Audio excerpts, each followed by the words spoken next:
Assalamualaikum warahmatullahi wabarakatuh. Bismillah, alhamdulillah. Salatu wassalamu ala rasulillah wa ala alihi wa ashabihi wa mawalah. La hawla wa la quwata illa billah ma ba'dah.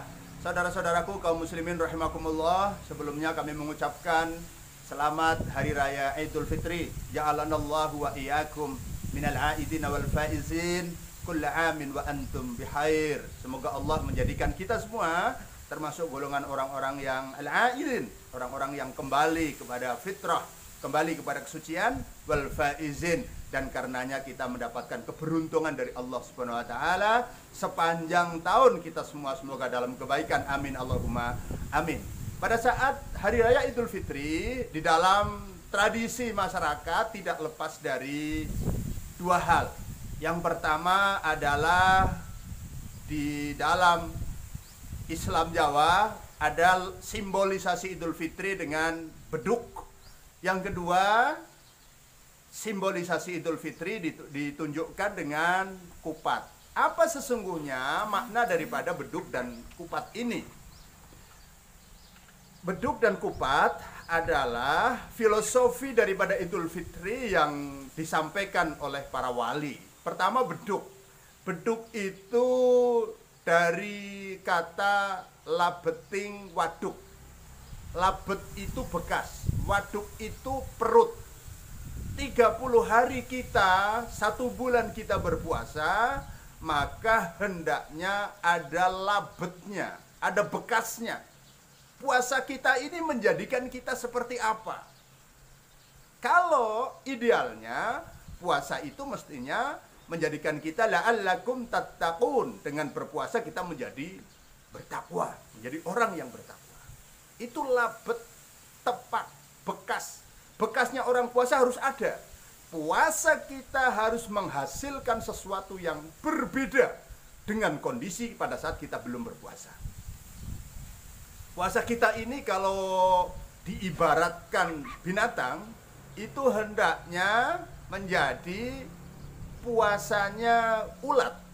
Ulat berpuasa 30 hari masuk ke kepompong, maka ketika sudah selesai berpuasa, keluar ia dari kepompong dengan bentuk baru, menjadi kupu-kupu yang indah, yang memberikan kebaikan, yang tidak pernah merusak, yang hadirnya menjadi alamat kebaikan.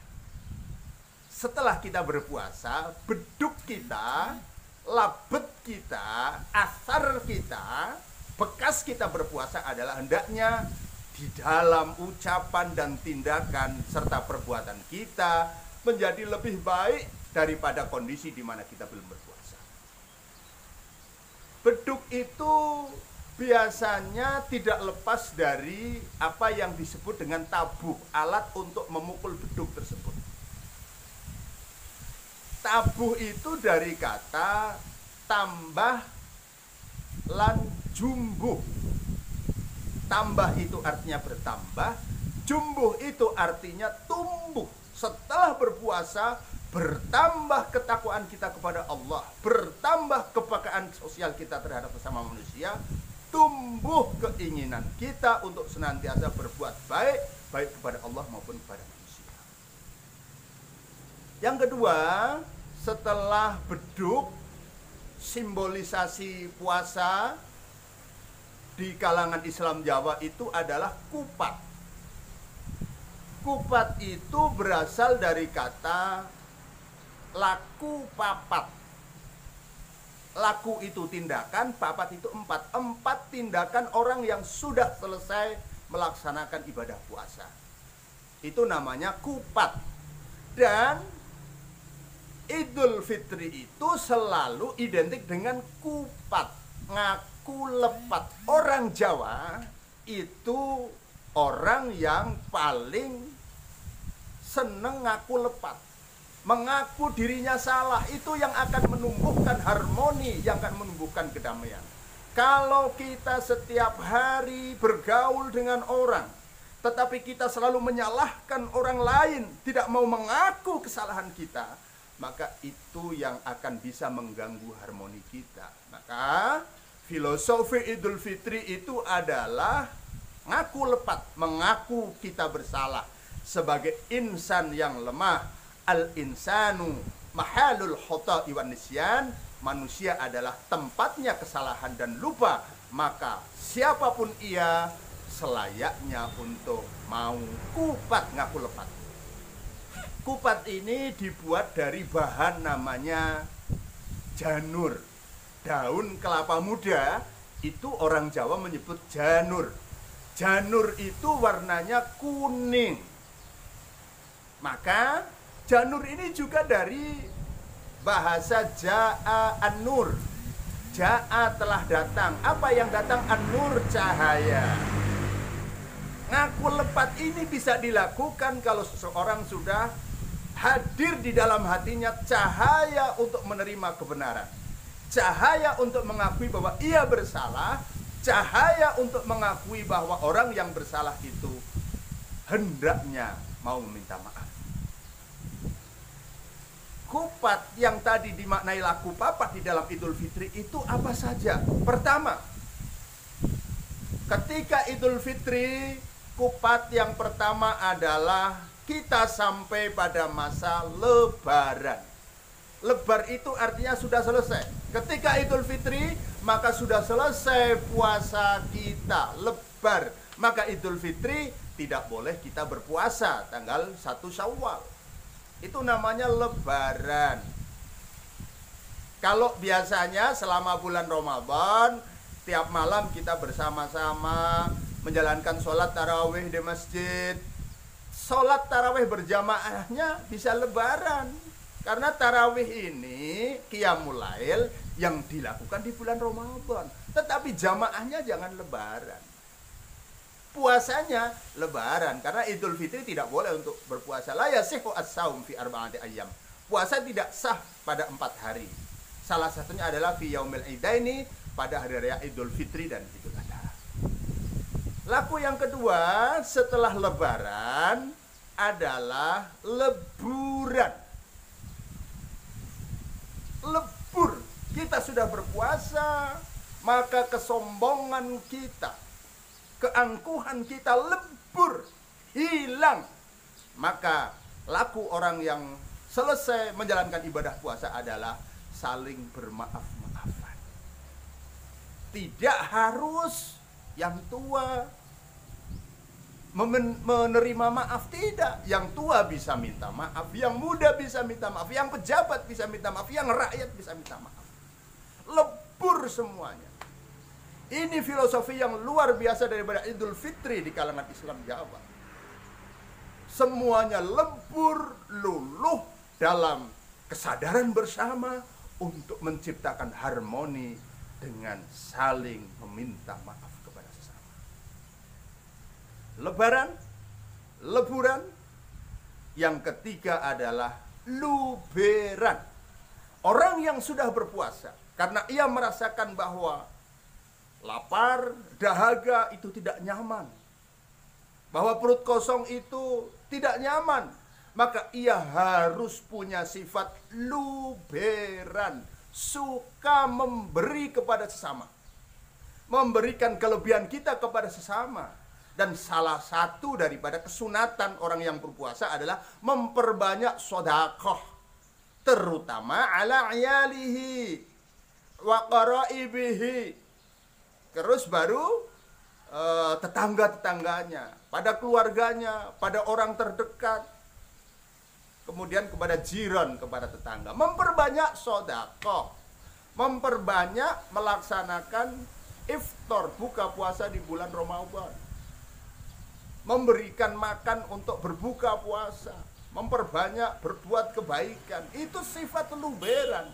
Dan ketika hari raya Idul Fitri, maka itu bertambah, memperbanyak sedekah kita. Maka puasa kita sekali lagi tidak akan bisa sampai pahalanya kepada Allah sebelum kita menunaikan zakat yang disebut dengan zakat fitrah.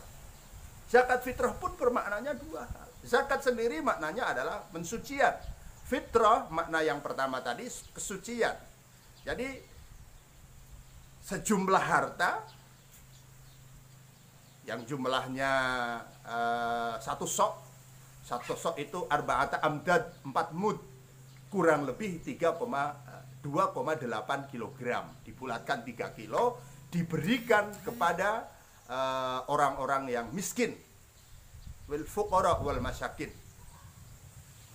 Itu adalah wujud daripada luberan di dalam filosofi Idul Fitri di kalangan ulama Jawa. Dan ini diajarkan oleh para wali. Memberikan zakat fitrah adalah interpretasi daripada memberi. Termasuk di saat Idul Fitri sudah tidak ada orang yang kikir. Apa yang ada ia keluarkan di rumahnya, diberikan kepada orang. Yang biasanya ketemu tidak memberikan uang saku, kasih uang saku kepada anak-anak. Yang biasanya mejanya kosong, kasih kudapan-kudapan, pacitan-pacitan di meja. Itu luberan. Orang yang berpuasa, maka hatinya harus luber, hatinya harus luas. Ia harus punya asar, punya beduk, kalau istilah Jawa, berupa sifat kedermawanan sosial. Hidup tidak bisa sendiri, maka ia harus bisa menjadi orang yang selalu memberi. Kalau tidak memberi harta, tidak memberi benda, setidaknya memberi kebahagiaan. Setidaknya memberi rasa senang bagi orang.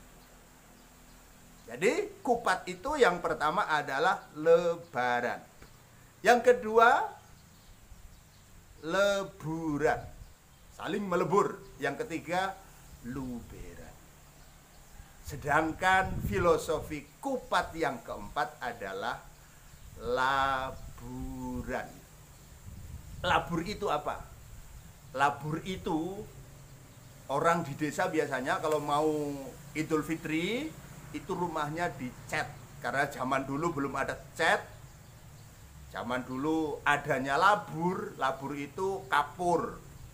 Kapur yang dikasih air kemudian digunakan untuk mengecat pagar rumah kita, tembok rumah kita supaya kelihatan bersih, supaya kelihatan bagus karena menghadapi hari raya Idul Fitri. Dan itu filosofinya adalah orang yang sudah menjalankan puasa hendaknya ia memiliki sifat laburan, menutup masa lalu yang tidak baik dengan masa sekarang, masa yang akan datang yang baik, yang bersih, yang indah dipandang. Puasa kita harus menjadikan kita sosok baru, yang betul-betul baru dan memberi manfaat kepada sesama, yang memiliki kepedulian sosial kepada sesama. Beberapa waktu lalu kita menggambarkan orang yang berpuasa itu setidaknya sebagaimana karakter binatang. Yang pertama adalah puasanya ular. Puasanya ular itu bagaimana? Ular makan, kemudian dia tertidur. Dia berpuasa, tidak melakukan aktivitas. Dan selesai berpuasa, ular biasanya pertama ganti kulit, ndelung sumi. Dan kalau ular berbisa setelah berpuasa, bisanya ini tambah tajam.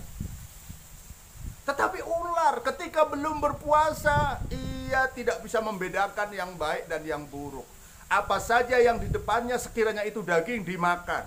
Ada tikus, ada kodok, ada ayam, ada apa saja yang ada di depannya dimakan. Kemudian ia berpuasa. Selesai berpuasa ia berganti baju, berganti kulit.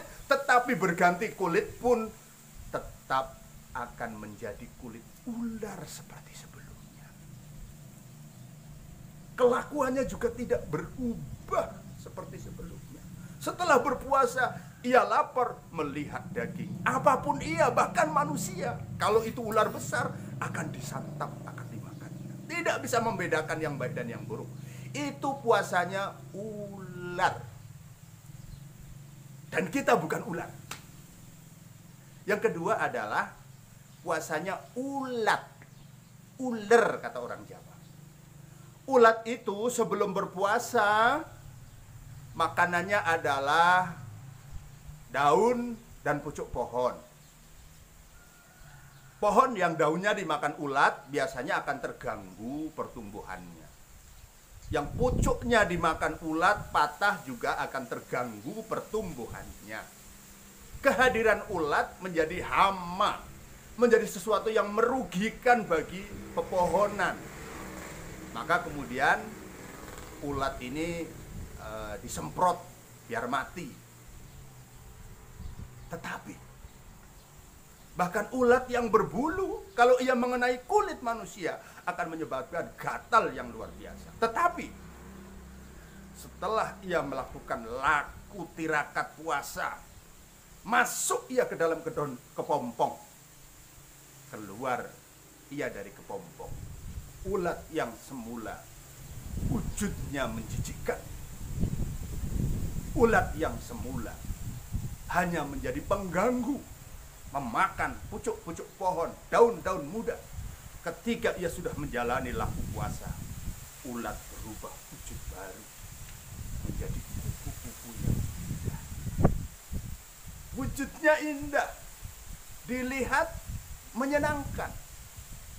Kemanapun ia hinggap, tidak pernah akan membuat ranting-ranting patah. Maknanya apa? Orang setelah berpuasa, kalau sebelumnya memiliki sifat seperti ulat, maka setelah berpuasa setidaknya ia menjadi wujud baru seperti kupu-kupu yang kehadirannya memberikan keindahan, menjadikan rona keindahan di dalam kehidupan. Yang ia tidak pernah mengganggu sesama, yang ia tidak pernah merugikan pihak lain, tidak pernah mematahkan ranting dan pohon. Dan saudara-saudaraku, yang dimakan ulat adalah saripati bunga. Ia tidak akan memakan yang lain. Ketika ulat hinggap, saudara-saudaraku, yang dimakan kupu-kupu adalah saripati bunga. Ia tidak mau makan yang lain. Ketika ia hinggap di bunga, saripatinya dimakan, kemudian kaki-kaki kupu-kupu ini menyebabkan serbuk sari lengket di kakinya, kemudian menempel ke bunga yang lain, terjadilah pembuahan. Itulah asar beduk daripada orang yang berpuasa. Ia menjadi simbolisasi keindahan, ia menjadi simbolisasi harmoni, ia menjadi bentuk baru yang senantiasa memberi manfaat bagi sama. Laburan, itulah filosofi daripada Idul Fitri yang disimbolkan dengan kupat. Laku papat, 4 tindakan orang yang sudah melaksanakan puasa menghadapi Idul Fitri. Pertama, lebaran.